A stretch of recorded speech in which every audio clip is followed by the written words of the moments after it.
Hi, in this video I'm going to try to prove that Atlantis existed really using only textual evidence. In a sense, this argument is going to be a probabilistic argument in which I suggest that the chances of Plato's account being fiction are so low that they can be effectively dismissed. And the core of this argument lies in um, these passages in the Plato's dialogues that mention a great number of elephants and horses being present on this land. First of all, Plato's Atlantis, in his dialogues, he mentions that these two species of animals that are um, very noticeable, anybody can recognize these species, and these species of animals were said to exist in Atlantis in great numbers, horses and elephants, and also the bull. But as we can see, the horses and elephants really are enough to effectively make our claim. But it must be said that bulls were also said to reside in Atlantis.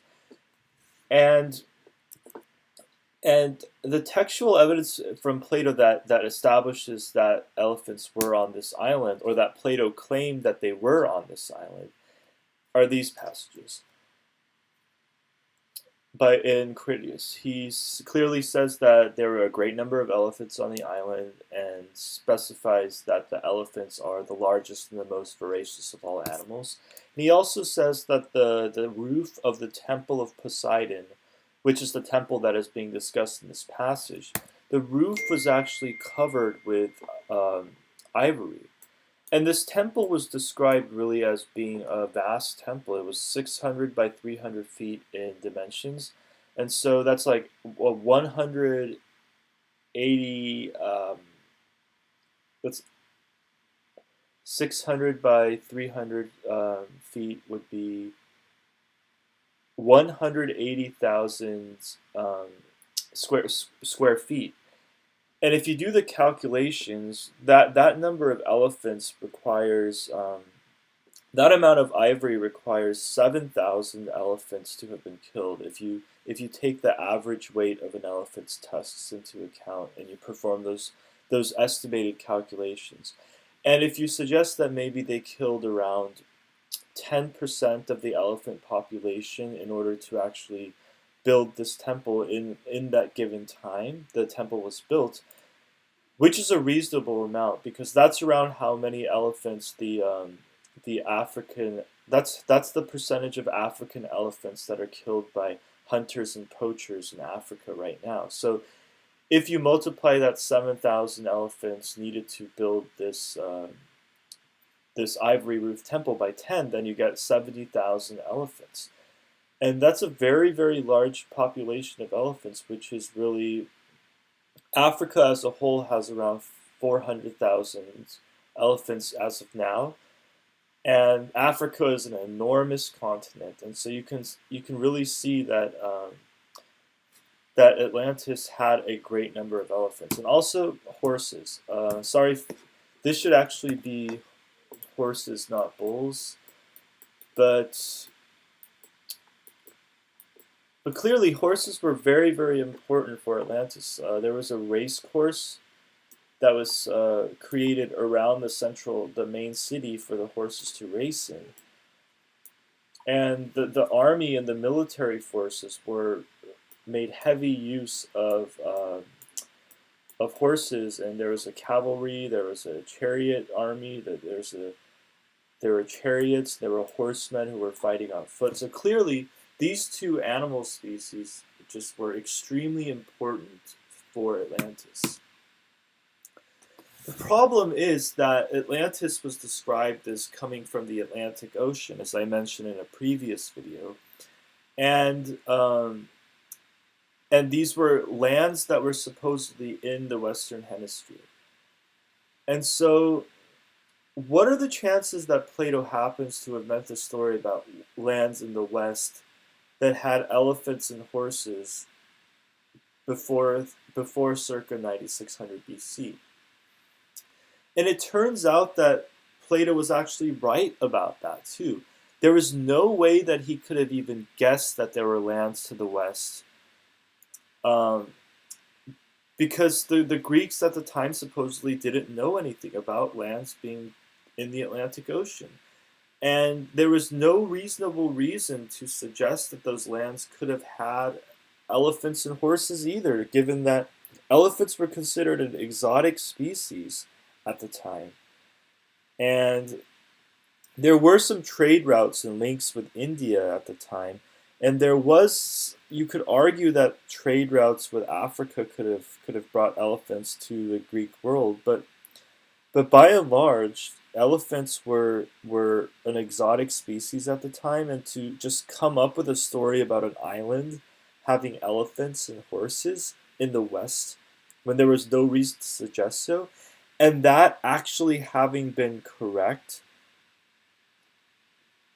in that there really were lands to the west that had these species before 9600 BC.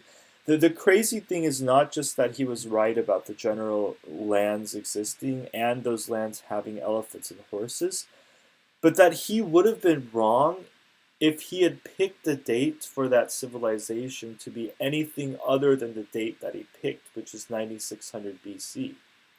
Because only before then did elephants and horses exist as a species in the lands of the West. And so we know that Plato was extremely intelligent and that he's recognized as one of the most influential philosophers, if not the most influential philosopher of the Western philosophical tradition. But he obviously didn't have a time machine, right?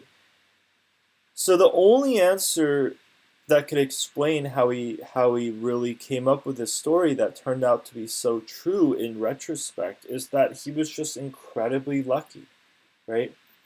He was just incredibly lucky to have made this guess.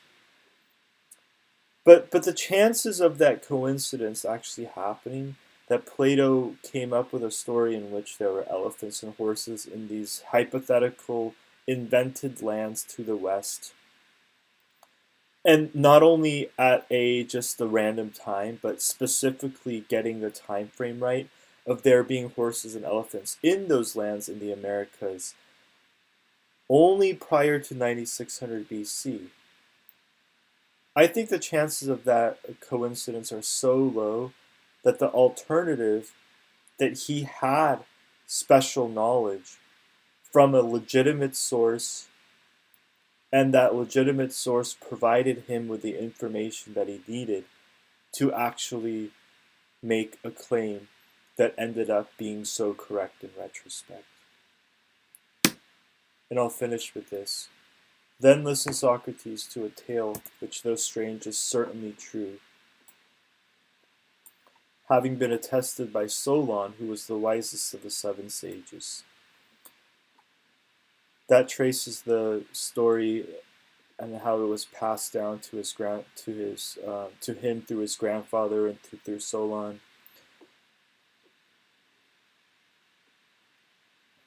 And he claims that he received the story, that Solon actually received the story from Egypt, and that Egypt had records that were 9,000 to 10,000 years old, that really told the story of this civilization of Atlantis that was located in the west and had horses and elephants. And this, if he had actually obtained this source from Egypt, and this source was reliable, then it goes toward explaining how Plato could have actually known about these lands to the west that had elephants and horses prior to 9600 BC. Only this allows the story to actually make sense, if he had actually received that story from the Egyptians. Otherwise, the chances that Plato just made up a story about such particular and unusual facts having actually been proven true in retrospect is so low that it can be dismissed. And I believe that this is a great and powerful proof that Atlantis actually existed, and that the Egyptian origin of this story, as recounted by Plato in his dialogues, there is a reason, very strong reasons to believe that this account is genuine.